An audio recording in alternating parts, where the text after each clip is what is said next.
आमिना के लाल, हजरत आयशा के सरदार, सैयदा फातिमा ज़हरा के बाबा, मेरे हबीब करीम सैयद आलम सल्लल्लाहु अलैहि वसल्लम से हजरत फातिमा ने कहा, या रसूल अल्लाह, जो बीबी अल्लाह के करीब होना चाहे, जो रब का कुर्ब पाना चाहे, जो अल्लाह की वलिया बनना चाहे, मुझे कोई नुस्खा बता दे, मैं औरतों को बताऊं।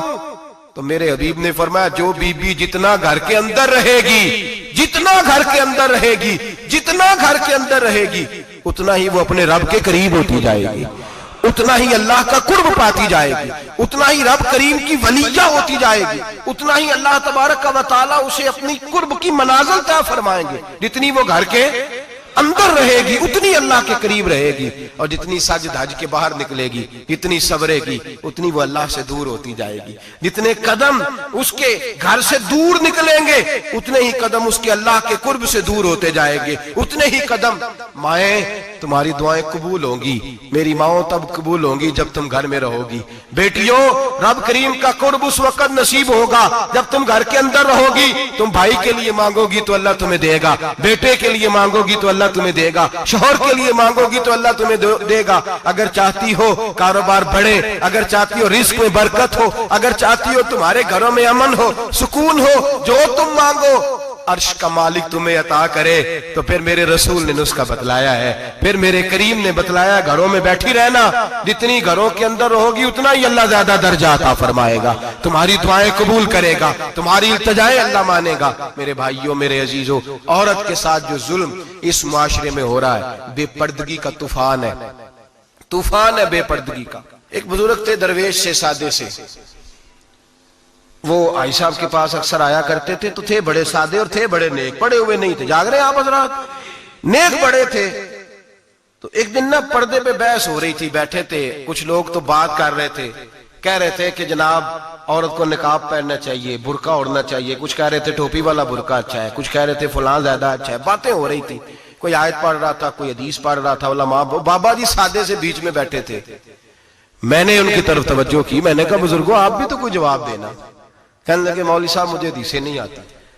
कहने लगे मुझे आयतें और हदीसें मुझे नहीं आती, आयतें और हदीसें, पर पर्दा बड़ा जरूरी है, ये मेरी अकल में बात आ गई है। तो मैंने कहा वो किस तरह?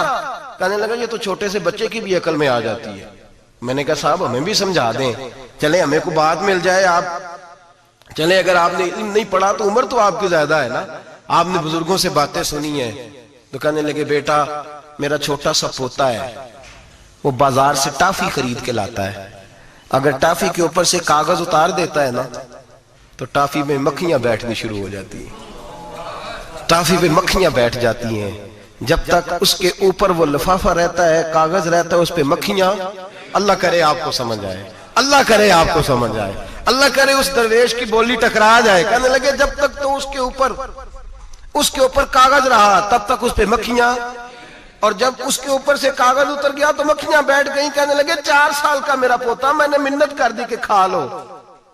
कहने लगा मैं नहीं खाता, इस पे मक्खियां बैठ गई हैं, मैं नहीं खाता, गंदी हो गई है, मैंने ये टाफी नहीं खानी। कहने लगे मैं बूढ़ा आदमी दोबारा दुकान पे गया, जद्दोजहद करके नई टाफी लाया, बेटे को कहा खा लो, अब उसने खाई।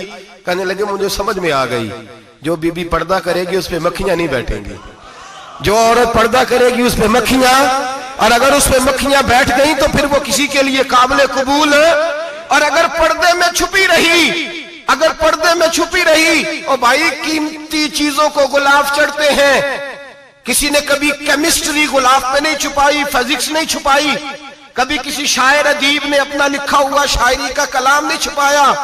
गुलाब जब भी चढ़ता है कुरान पाक को ही चढ़ता है। मेरे भाई करोड़ों और अरबों और खरबों का मकान बना के लोग उसको गुलाब नहीं चढ़ाते, गुलाब जब भी चढ़ता है बैतुल्लाह को ही चढ़ता है। जो चीज कीमती होती है वो गुलाब पे होती है। मेरी बहनों, मेरी बेटियों, अगर तुम अपने आप को कीमती बनाना चाहती हो तो गुलाब में छुप जाओ, तुम्हारी कीमत बढ़ जाएगी, तुम्हारा वकार बढ़ जाएगा, तुम्हारी अजमत बढ़ जाएगी। मेरे हबीब ने फरमाया जितनी घर के अंदर रहोगी, दुनिया तो दुनिया रही, अल्लाह की नजर में तुम्हारी कीमत बढ़ जाएगी, रब करीम की निगाह में तुम्हारा वकार बढ़ जाएगा, अल्लाह की नजर में तुम्हारी अजमत बढ़ जाएगी। और जब औरत निकलती है, जब वो घर से निकलती है, मेरे हबीब करीम अलैहिस्सलाम ने फरमाया औरत छुपाने की चीज है, छुपाने की चीज है, छुपाने की ये कीमती है, ये खजाना है, इसे छुपा के रखो। फरमाया जब ये घर से निकलती है, फरमाया और कोई देखे ना देखे, शैतान उसे देखता है,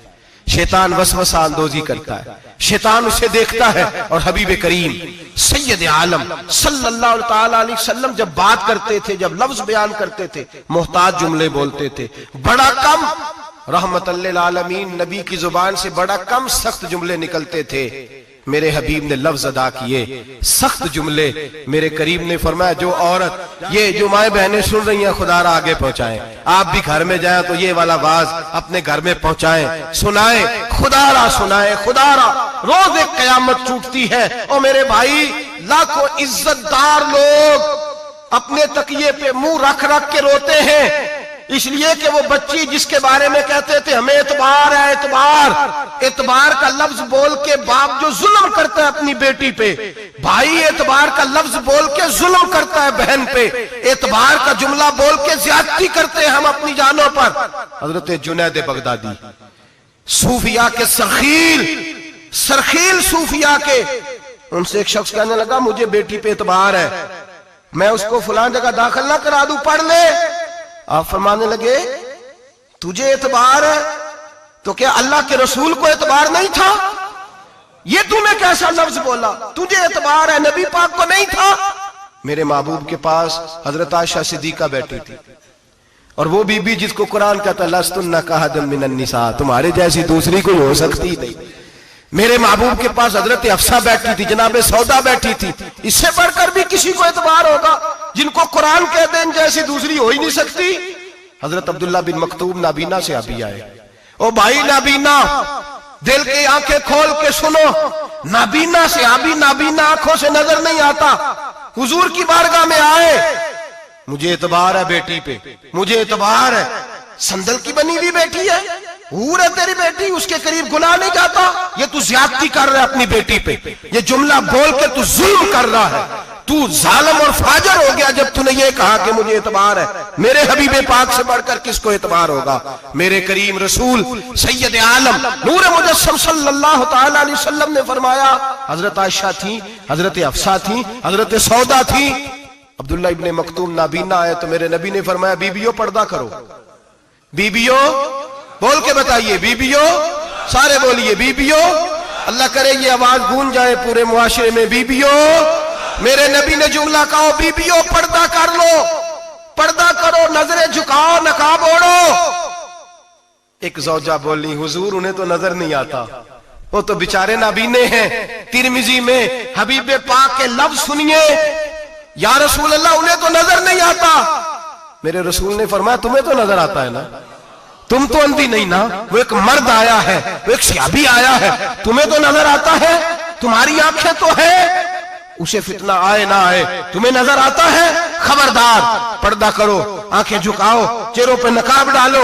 हजरत जुनैद बगदादी फरमाने लगे अगर मेरे रसूल पाक अपनी अज़वाज को कहते हैं पर्दा करो और तू कहता है मुझे एतबार है, अगर नबी पाक अपनी बेटी हजरत फातिमा को कहते हैं पर्दा कर, तू कहता है मुझे एतबार है। जनाब जुनैद बगदादी मजीद बोले, आप फरमाने लगे अगर हसन बसरी पढ़ाने वाला हो, राबिया बसरी पढ़ने वाली हो और बीच में कुरान पाक पढ़ा हुआ हो, पढ़ाने वाला हसन बसरी, पढ़ाने वाले हसन बसरी जिन्होंने मौला अली शेर खुदा की सोबत पाई, जिन्होंने उम्मुल मोमिनीन हजरत उम्मे सलमा के घर में परवरिश पाई, फरमाया पढ़ाने वाला हसन बसरी, पढ़ने वाली राबिया बसरी, वो बीबी जो दुआ मांगे तो अल्लाह मुर्दा ऊंट को जिंदा फरमा दे।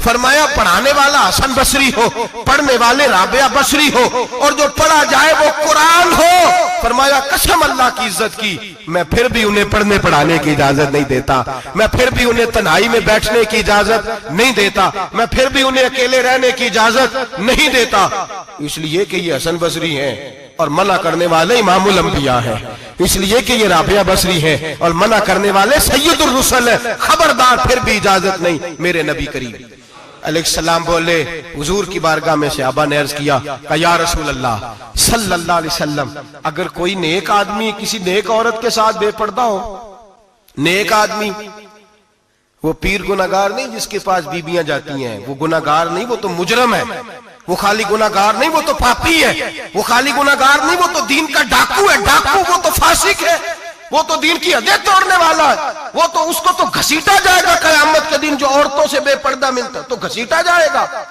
लेकिन सवाल ये है, वो खामद किधर होता है जिसकी बीवी पीर के पास अकेली जाती है? सवाल ये है, वो भाई किधर होता है जिसकी बहन पीर के पास अकेली जाती है? सवाल ये है, बेटा किधर होता है जिसकी अम्मा अकेली जाती है? मेरे नबी रहमत, नूर मुजस्सम, शफी मुअज्जम, सरवर कौन मका, सय्याह ला मका सल्लल्लाहु अलैहि वसल्लम की खिदमत आली मर्तबत में सहाबी ने पूछा कि या रसूल अल्लाह, अगर नेक हो बंदा, बीबी भी नेक हो, तो एक में बैठ सकते हैं? आला हज़रत ने फरमाया, अगर औरत दीन सीखने चाहे, पीर के पास जाए तो अपने खामद के साथ जाए, अपने भाई के साथ जाए, फिर भी पर्दे में बैठे, दूर बैठे, आवाज के साथ बात को समझे, लेकिन उसको तनाई करने की इजाजत किसी को भी इजाजत है, वो चाहे जो मर्जी भी हो, कोई भी हो, बड़ी खुली बात कर रहा हूं। मेरे हबीब पाक से पूछा, हुजूर अगर मर्द औरत नेक हो फिर भी तन्हा नहीं बैठ सकते?